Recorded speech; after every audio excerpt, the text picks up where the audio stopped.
This is 21 minutes past 7 GMT on Monday, the 10th of August, 2020. This is the world exclusive diagnosis of the Fleet Street newspapers, also known as the British press, but effectively representing a very ignorant, racist, truth-denying, English-centric, xenophobic, hateful, exclusive, corruption-supporting newspapers that do not include the existence, recognize the existence even of Wales, Cornwall, England, to the south of Scotland is the only place that they actually claim to represent. Scotland, they totally ignore and are hostile to. And this is the narrative that has been going on for literally the last 150 years, if not longer. So the diagnosis is supposed to be about the ills, concealed truth, and the denial of the truth that is represented on the papers. The peddlers of Fleet Street and the freedom of press, so-called, claim that the newspapers don't owe an obligation to tell the truth or to serve society because these are businesses. If these are businesses, then they cannot be given the exemption under the banner of the fourth estate, supposedly the fourth pillar of the British state. The first one being the British Parliament, and the second one being the judiciary, and of course the monarchy, although that is the top of the list, but in effect, the monarchy is an instrument of the Parliament, and the Parliament as represented by the numerical majority of the party or group or alliance or coalition in Parliament. So this is the constitutional absurdity that they say that Fleet Street is not obliged to tell the truth or serve the community because it is a business. And if the people don't want to buy the papers, then it is their choice. So they don't expect to be told the truth. That is effectively what the apologies of the lying British press, as collected in the slogan Fleet Street, claim. But that's a lie. But the veracity of the strength of their position can only be tested by looking at the behavior of those who are supposed to be holding the state and the executive to account. And the executive, meaning the government of the day, is beholden to Rupert Murdoch, who is the embodiment of the personification of the corrupt Fleet Street owner. For a long time, during the time of Winston Churchill, the Daily Express was owned by the Canadian, who was later given the peerage under the name of Lord Beaverbrook. And what is happening since the time of Churchill and the end of the so-called Second World War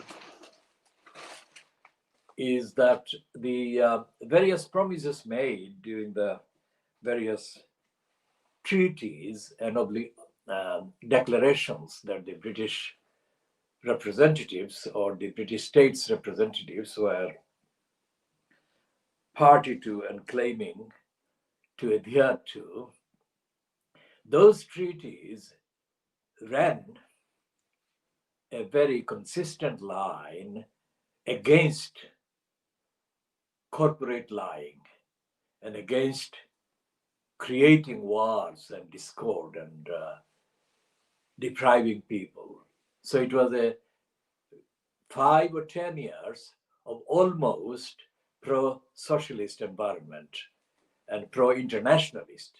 More important than pro-socialist is the pro-internationalist attitude that prevailed among the quote thinkers and the intellectuals and the opinion formers and the leading commentators, so-called, in Britain. That has been receding and that has been depleting and that has been being sunk. And despite the fact that the first Labour government after the so-called Second World War, fronted by Clement Attlee, is credited with a number of quite society-based, social-based, social security, national health service, other initiatives. The later occupants in the post of number 10 Downing Street and also in the government, however ramshackle and precarious the majority was, the later occupants, the later successors of Clement Attlee, carrying the banner of the Labour Party, began the process of depleting those values and those aims and those declarations. And it has continued. It has continued and continued and continued. It's continuing to this day. So this is now 50, 70, 75 years since the effective starting of the Labour government under Clement Attlee. And the 75 years, most of the 75 years have been spent by the Labour Party in denying the founding aims and the objects and denying any association with the aims of the National Health Service in actual government, in actual policy. Not in terms of the slogans like Jeremy Corbyn has revived the words NHS in a phenomenally unprecedented way during the last 5 years. But Corbyn has lacked substance, as I have said, and I continue to say, based on his lack of intellect and the lack of intellectual grasp of the real issues. And so therefore, this front page of today's Daily Mail is a pathetic collection of artificiality. One is leading with this food-based careerist opportunist, Jenny Oliver, and the university places in peril amid exam chaos. That is suggesting that the university places otherwise are not in peril and they are impeccable and they're ethically and morally and intellectually and evidentially correct. That is the case. That is not the case. Universities, British universities, are parts of the mythology of superior education and values. The universities have been factories of corruption, systematic organized corruption under the guise of intellectual endeavor and rigor and check and all the rest of it. The evidence of that is that the universities have failed to uphold any of the main aims and purposes which are universally laudable and acceptable and necessary, purposes and aims and the values of the post-1945 British government, including the NHS, including the social security and housing. So the universities have been sham places most of the times in terms of society and its application. There has been exception only in the physical sciences, not everywhere, but The only exception, the main exceptions, have been in the physical sciences, in research and inquiries and all the rest of it. But even there, when it comes to medicine and health, the pandemic has exposed the inadequacies of rigor and independence and thorough competence on the part of the university departments, especially the debacle that has been exposed and exhibited between in the rows between Oxford and Imperial College and some other subsidiary kind of entrance to the debate, to the claim of universities being the particular universities, the particular schools being the more authoritative, reliable, responsible ones, caring for the safety of people and the protection of lives. So the universities, even in the case of the health and public health areas, have failed to provide the leadership, provide the guidance in preparing this country to protect people's lives at a time like the pandemic. And so therefore this headline, University Places in Peril, is a double-barreled lie because it presents the hypothesis that the university places ordinarily are not in peril, that they are safe, and that the exam chaos is not the norm, but is an exception. Exam chaos is only not chaos in the headlines because the exam corruption is concealed most of the times.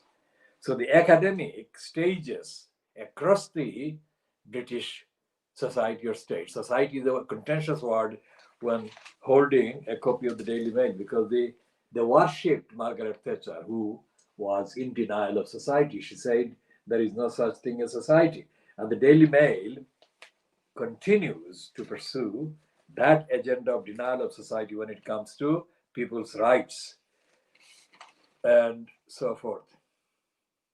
And their page 7 today, headline is Unions Fresh Bid to Wreck School Return. They issue list of 200 demands as Labour sits on fence. So the Daily Mail is still continuing the hard immunity agenda of letting as many people get infected and affected and lose their lives and are denied of care as Boris Johnson has done from the beginning.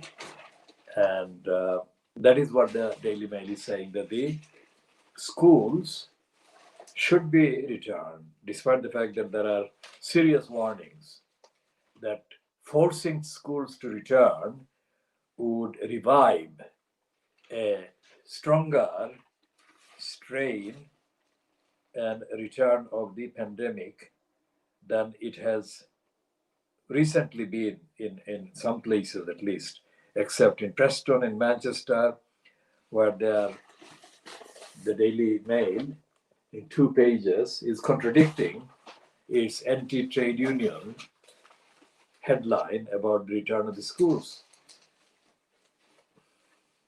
And they're saying on page 11 that police swooped on a illegal rape as 500 partied in forest. So there is a complete chaos of thought on the part of the Daily Mail itself. It is contradicting from page one page or one big story to the other.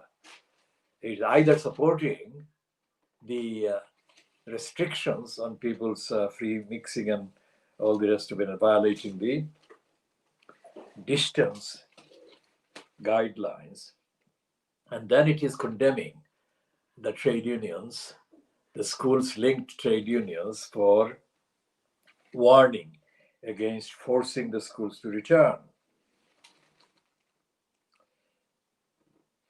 And then there is this page which is topically trendy and unusual, because the Daily Mail is running two pieces on page 12. The main one with the picture of the North London Labour MP, Don Butler, sitting in a car while a policeman, uniformed policeman, is looking at her as he had stopped her. And Don Butler has tweeted and has been in the news in the last 24 hours based on that tweet that she was stopped because we are black, she and her black co-passenger or person who was in the car or driving the car. A Labour MP accused Scotland Yard, that is London's Metropolitan Police, they call it Scotland Yard, which is historic and which is absolutely unrepresentative, especially in view of the venomous hostility to the word Scotland that Boris Johnson personifies and the Daily Mail actually practices every time. But this one is a Labour MP accused Scotland Yard of racism yesterday after she claimed she was stopped by police because she was a black person in a nice car.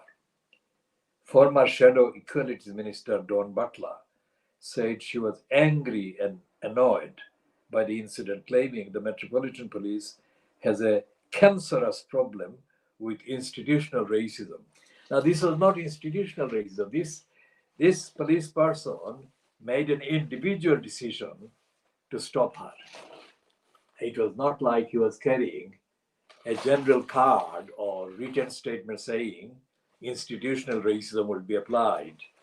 He did that because he decided that she deserved to be stopped, whether it was because of her nice car or whatever. Essentially, because she was black. That is what it is at the center of it. She is heard saying in the recording that she made, or the police recording, we shall come to that in a minute. It's really quite irritating. It's like you cannot drive around and enjoy a Sunday afternoon whilst black because you are going to be stopped by police.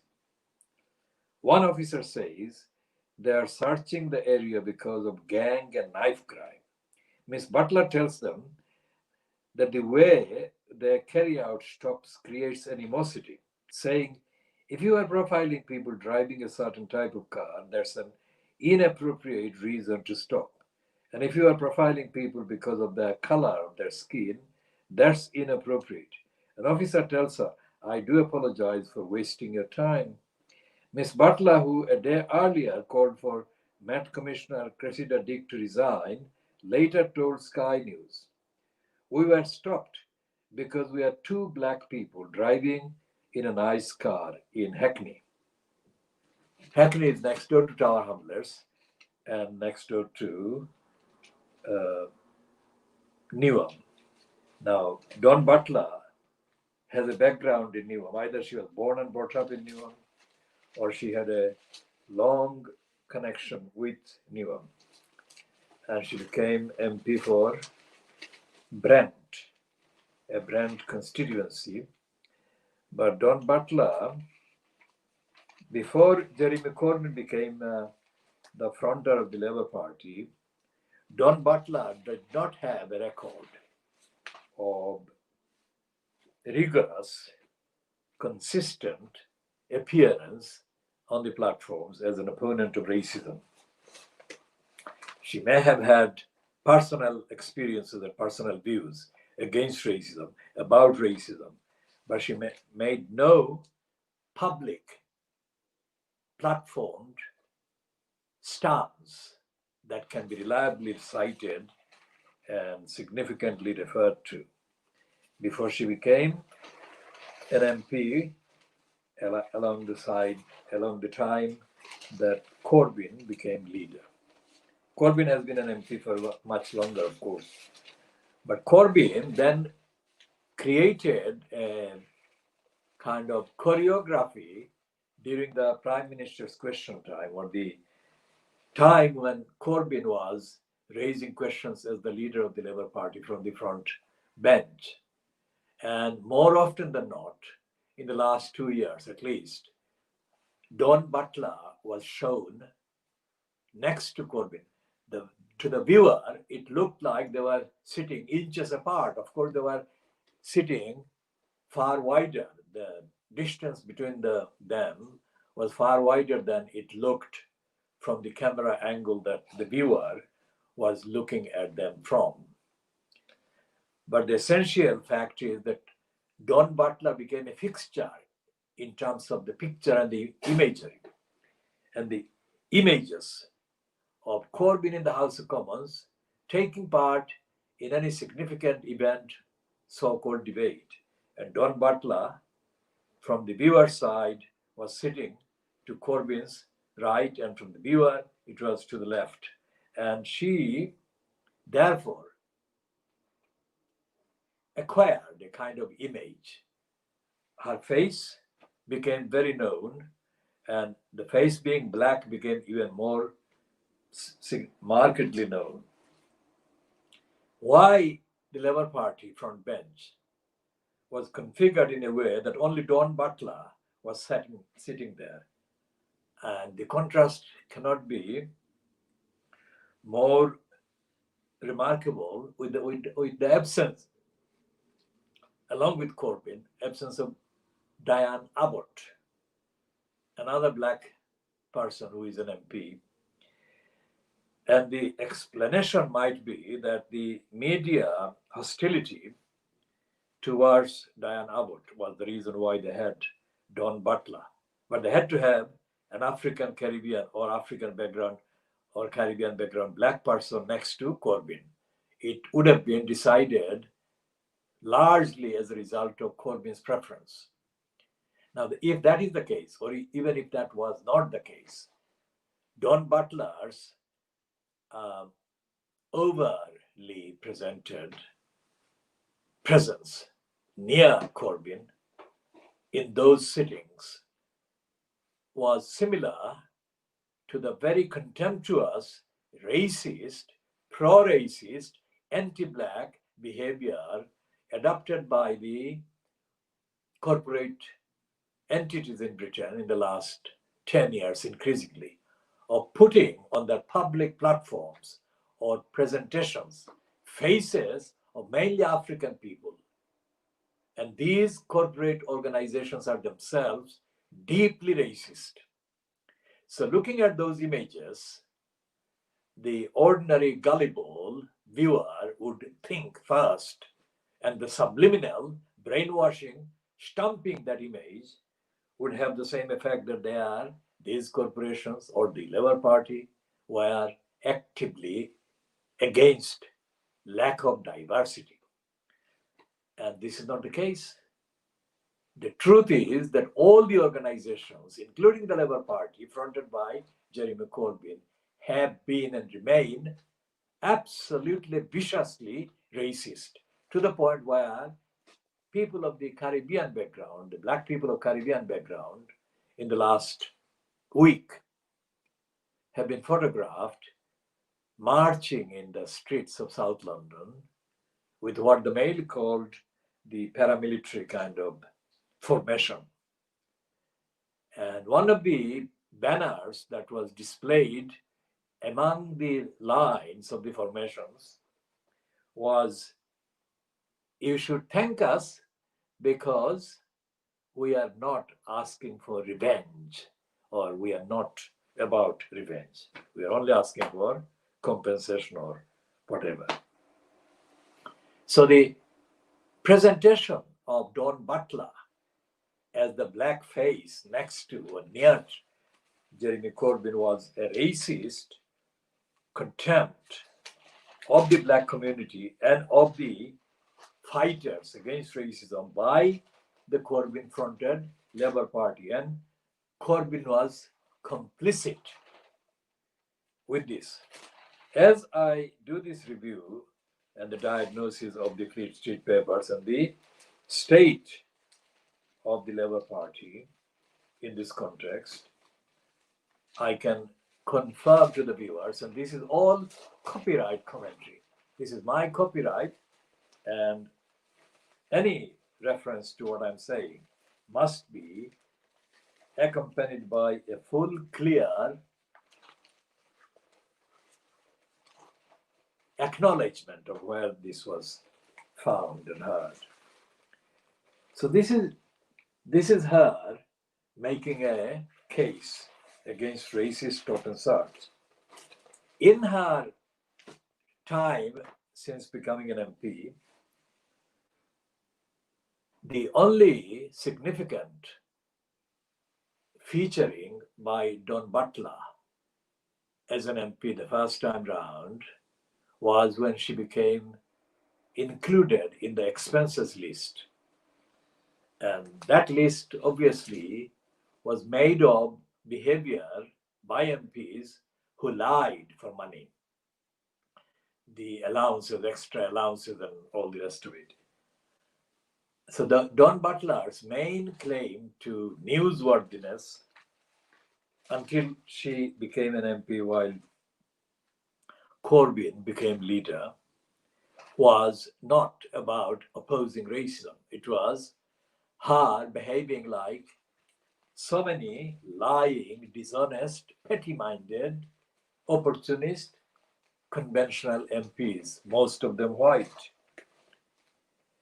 And apart from that, she has not really taken part in any debate that is original in diagnosing, in identifying the causes of racism, the history of racism, or any of the other instrumental factors behind racism continuing in this country. So that is the introduction to this diagnosis, and we shall be continuing in a few minutes' time. This is ending at 7:48 GMT on Monday, the 10th of August, 2020. We shall be continuing in the next 10 minutes.